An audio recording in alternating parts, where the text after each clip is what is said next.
loves. I wanted to take a moment and talk to you about the seahorse. Yes, the seahorse. So the other day I was sitting outside and I was getting ready to do some readings and do my work, and there was a little piece of string that was hot pink that was on the table when I went outside. I don't know where it came from, and it was wrapped up in a way that it literally looked like a little itty bitty seahorse. And I was like, that's interesting. I need to make a note of that and research what a seahorse means. So that's what I've done today for you. I sadly don't have a picture of the piece of string, but I'll go ahead and draw a little picture and leave it somewhere like right there to show you what it kind of looked like, because it was an abstract abstract object, but it did look just like a seahorse. It wasn't like I had to squint, like look at it sideways. It was just blatantly a seahorse. So I wanted to do some research on that, and I did. So seahorses are really interesting. They're the only thing I know of that is a male that actually carries the children with it. So a seahorse male will actually get pregnant and he'll carry the young. This is going to symbolize basically sharing responsibilities in the home. So if you're drawn to seahorses and maybe you're in a lifestyle where you're doing almost all the domestic work, this could be a symbol to you, and it's shouting out to you that you need to find a partner that's willing to take on some of the responsibilities. Contrary to that, if you're the one basically wanting the responsibilities, this is showing you that you're not going to have to take them all on, that you're going to have that person that's going to be there for you to help balance you out. So seahorses has extremely good eyesight. They're a little itty bitty creature. They don't have anything to really defend themselves other than their exoskeleton, so they need their eyesight to be really, really sharp. So if they can see a predator coming from a long way away, they can get out of the way, or they can blend in or do what they got to do. Now, because of their eyesight being so sharp, if you've been drawn to a seahorse, you need to be aware of what is around you. That's basically the universe showing you, oh, excuse me, I don't need my page turned, thank you. But that's basically showing you that it's time to kind of be aware of your surroundings, look around, really have your eyes open, really pay attention to what's going on, because there could be things, pretty close to you that could be dangerous that you didn't even notice. Seahorses are symbolic of patience and happiness and contentment, okay? Because seahorses don't move quickly. They're a little slow, fluttering creature. They just barely, flutter their little self across, and they stick on a little branch. They wrap their little tail around it, and there they are. And they're happy with that. They're not trying to get far. They're not trying to move to crazy places or at crazy speeds. So if you're finding yourself drawn to a seahorse, you could be really content where you are and in no hurry for advancement. And, that can be okay to a point, but if you're watching this, chances are you're a twin flame or a soulmate, and so you're wanting advancement. You're wanting things to change in life, okay? So just be kind of aware of that. Like, are you so comfortable where you are that if nothing happens, you're just fine? I don't know. I'm not. I know that I need to keep moving.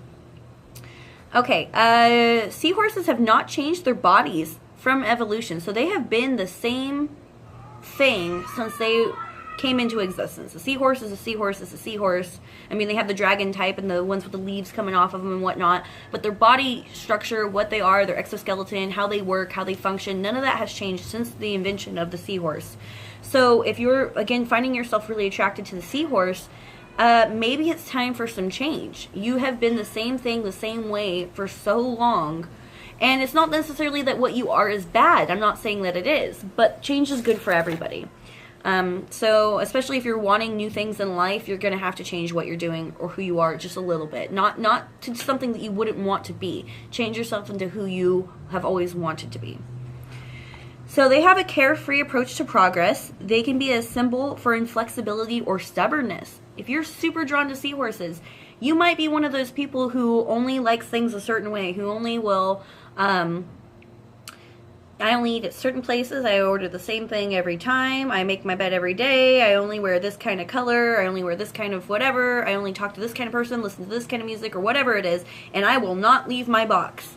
And I am happy in my box. And everybody who doesn't like my box or fit in my box can go jump off of a cliff. Alright?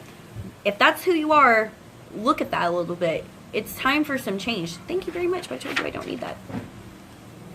Windy today. Okay, sorry, the wind took me off track. Yeah, so if you're falling into the pattern of really loving the seahorse, check to see, are you one of those people who's super inflexible? Are you really stubborn? Are you not willing to move or change?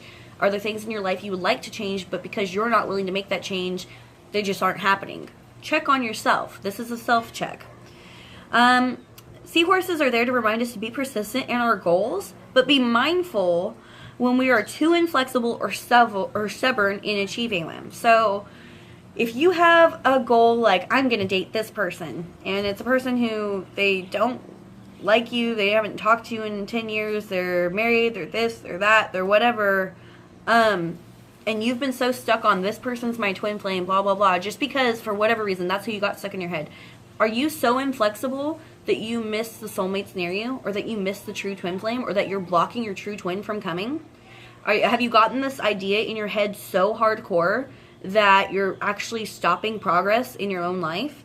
And beyond a twin flame, are you trying to, like, I'm going to be, you know, or my kid's going to be exactly like this, and they're nothing like this, so I'm not going to love my kid, or whatever it is. I mean, I know some people like that. Sad but true. If people don't get their expectations right in that box, they ditch them. They don't want them anymore. So try to be a little bit free-flowing. Okay, they have armored bodies. It's protecting... Okay, so if you're looking at a seahorse and you're like, wow, I'm really attracted to seahorses right now, you could need protection from external circumstances, being other people, bad situations, maybe it's a bad job or a negative place to live or whatever. That could be your mind telling you need to protect from these external things.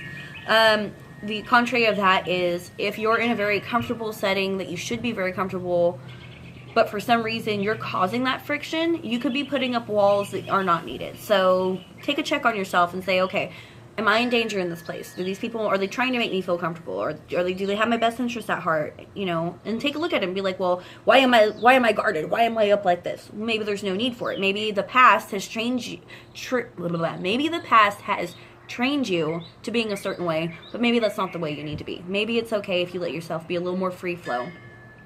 So let's see. Is that all you got on that? So basically, that's what I got on the seahorse. You know, be aware of your surroundings. Be aware of how you are. Try to be mindful if you are too comfortable in your situation the way it is, even though it's not a comfortable situation, but you're so comfortable in the uncomfortable situation you haven't tried to move. Notice if you are needing the walls of protection or if you're building them without need. And think about sharing the workload, you know, and if you're one of those people who you're like, oh, I can do it all, try to find a partner who also wants to do it all. That way you both share. If you're somebody who doesn't want to do anything, you know, it's time to step up and do something. So just, that's what I got on that. I hope that helped. Oh my goodness. All right. Love you all so much. Please like, please subscribe. Check out my Patreon. I'm doing live 3-card readings every now and then on my Facebook. So, you know, you just got to kind of be tapped into all the notifications if you want to know when that's happening. All right. Love you. Bye.